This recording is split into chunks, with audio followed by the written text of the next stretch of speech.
नमस्कार। कहानी संसार में लीजिए सुनिए हिंदी की प्रसिद्ध लेखिका अमिता नीरव की लिखी कहानी एक दिन।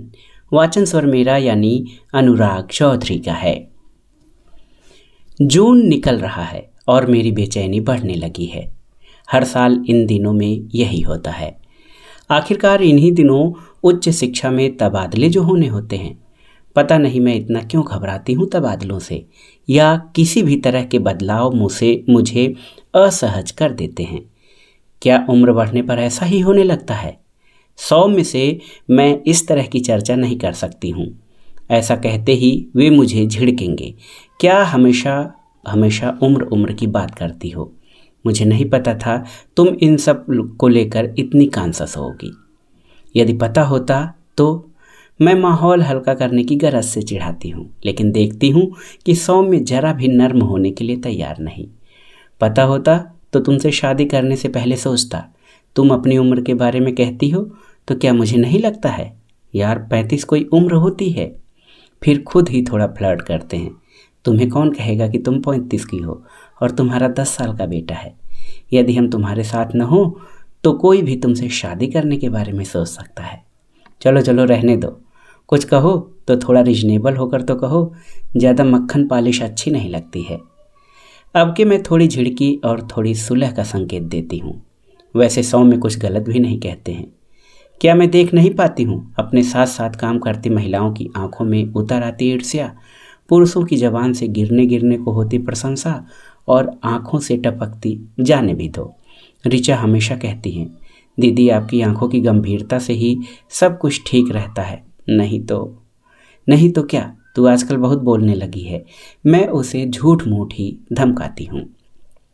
हाँ ठीक ही तो है, 35 कोई उम्र होती है। अब ऋषभ यदि 10 साल का हो गया है तो इसका ये मतलब तो नहीं कि मैं बूढ़ी हो गई हूँ।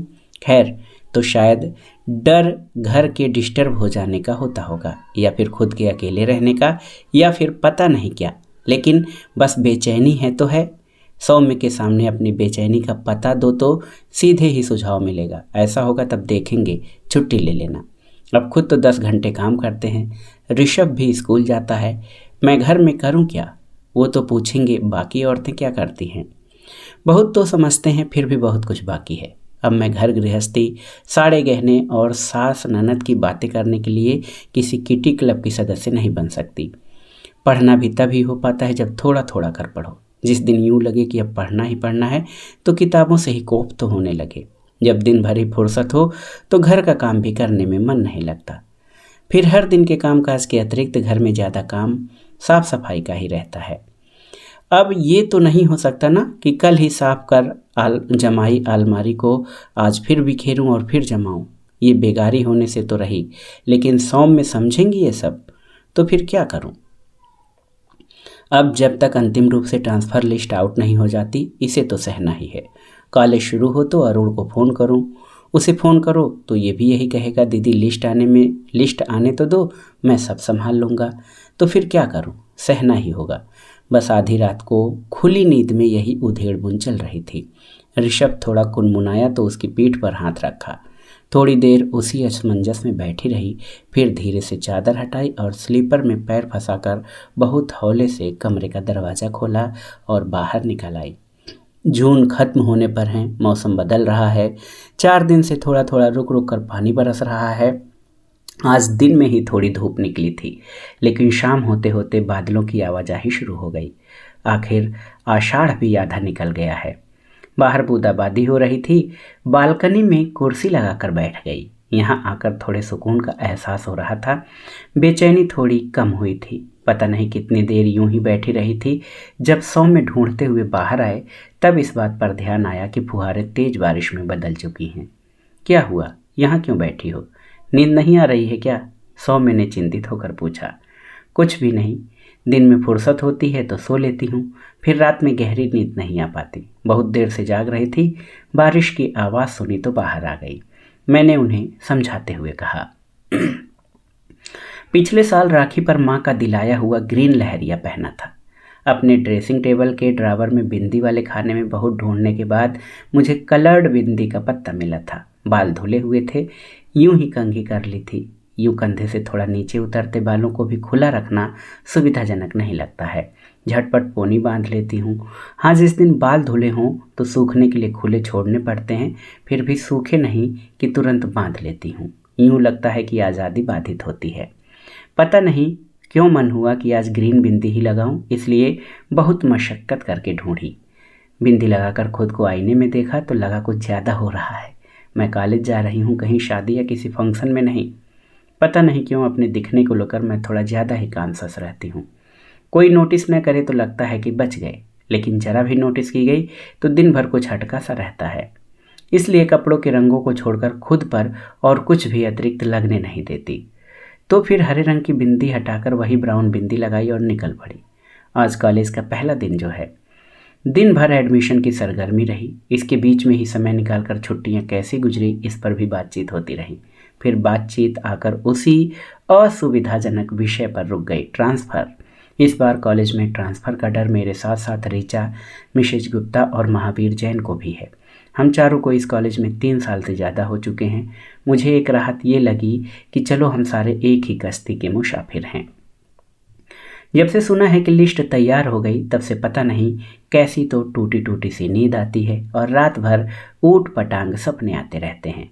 आज तो हेड क्लर्क चौरसिया ने बताया कि लिस्ट आज रात को या फिर कल तो पक्के में निकल आएगी। हे भगवान, हे भगवान, 24 घंटे लगी रहती है। रात को जैसे ही लिस्ट निकली, जिसका डर था वही हुआ। ट्रांसफ़र की खबर सुनते ही दिल बैठ गया। सौम्य ने सुना तो वो भी थोड़े परेशान दिखाई दिए।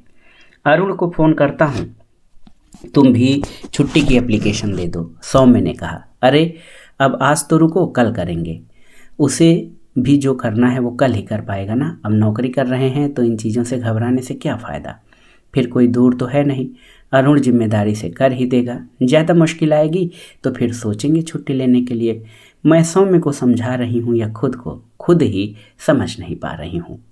सुबह अरुण को फ़ोन किया तो उसने कहा, मुझे पता है दीदी, मैं कोशिश कर रहा हूँ और हो जाएगा, आप चिंता मत करो, मुझ पर विश्वास करो। लेकिन मैं क्या करूँ, ज्वाइन करूँ या ना करूँ? मैंने बहुत हताश होकर अरुण से पूछा।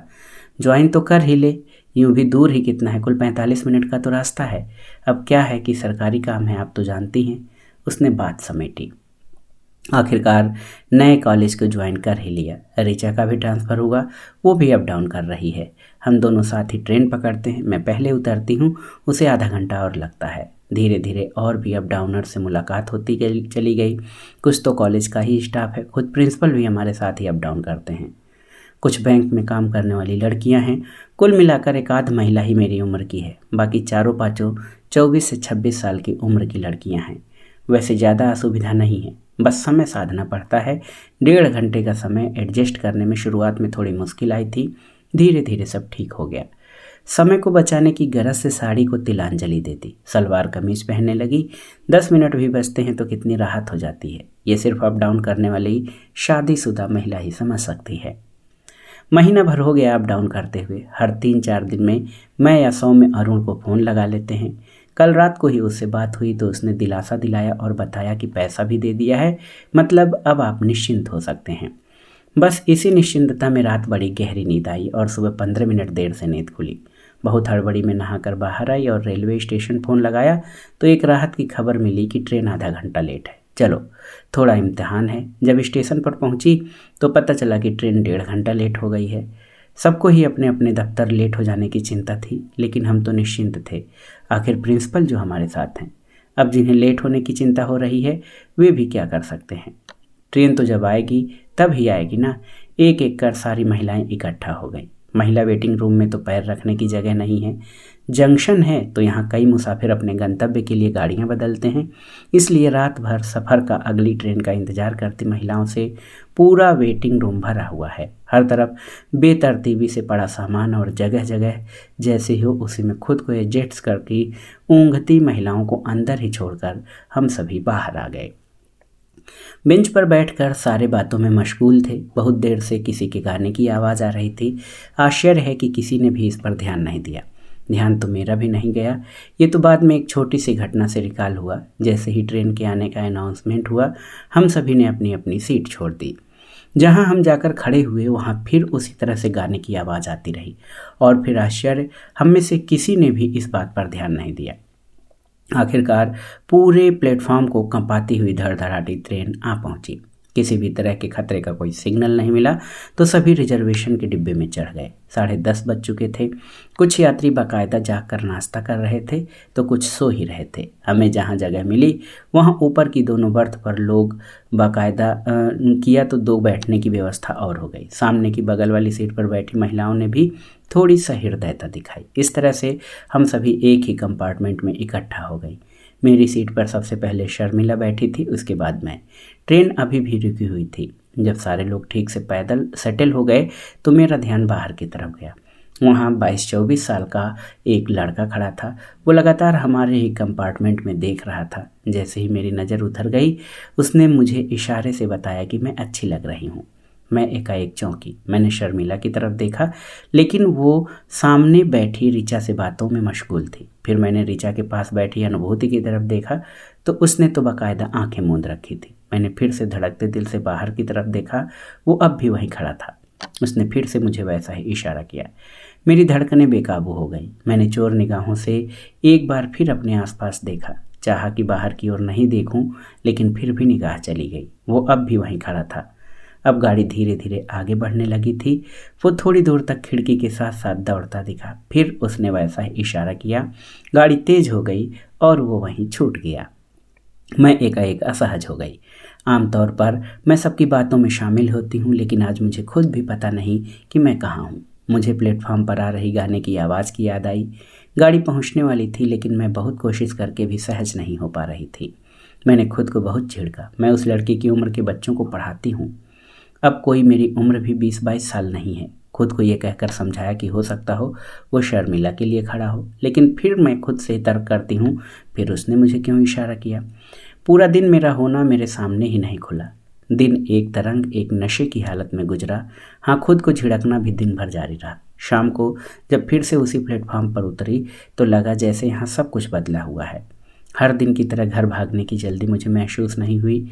एक बार बहुत सतर्क नज़रों से पूरे प्लेटफॉर्म का निरीक्षण किया। पता था कि अब यहाँ कुछ भी नहीं होगा, लेकिन खुद से पूछ भी रही हूँ कि ये क्या बचपना है। यूं ऐसे नई नई जवान लड़की की तरह छुई मुई होने की तो कोई वजह नहीं थी, मगर कुछ तो था ही। गाड़ी निकलकर जब घर की तरफ बढ़ी तो अग्रवाल मिष्ठान पर बाहर खड़े बड़े से कड़ाह की चाशनी में तैरते गर्मा गर्म गुलाब जामुन दिखे। यूं कभी भी रुककर कुछ खरीदती नहीं हूँ, लेकिन आज रुककर आधा किलो गुलाब जामुन बंधवाए। घर पहुंची और चेंज कर लौटी, तब तक सौम्य चाय बना चुके थे। मैं गर्म गुलाब जामुन बाउल में रख रही थी कि फ़ोन बजा। सौम्य चाय लेकर जा चुके थे। ऋषभ भी वहीं था, इसलिए इत्मीनान था कि कोई न कोई फ़ोन तो उठा ही लेगा। मैंने नमकीन निकाला और सारे सामान को ट्रे में सजा रही थी कि सौम्य ने अंदर आकर खुशखबरी सुनाई। अरुण का फ़ोन आया है, तुम्हारा ट्रांसफ़र रुक गया है। पता नहीं कैसे गुलाब जामुन का बाउल मेरे हाथ से छूट गया। गुलाब जामुन लुढ़के और बाउल टूटकर पूरे किचन में बिखर गया। मैं उस बिखरेपन को एकटक देख रही थी और मेरे अनजाने ही आंसू उमड़ आए थे। सौम्य ने मेरे सिर को प्यार से थपथपाया। कोई बात नहीं, इसमें रोने की क्या बात है। चलो तुम बाहर जाओ, मैं सब ठीक कर देता हूँ। मैं धुधलाई आँखों से कभी सौम्य को तो कभी बिखरेपन को अवाक होकर देख रही थी। तो दोस्तों, कहानी संसार में आज की कहानी अमृता नीरव की कहानी एक दिन। वाचन सर मेरा यानी अनुराग चौधरी का था। कहानी आपको कैसी लगी हमें कमेंट बॉक्स में ज़रूर बताइएगा। कहानी सुनने के लिए धन्यवाद। नमस्कार।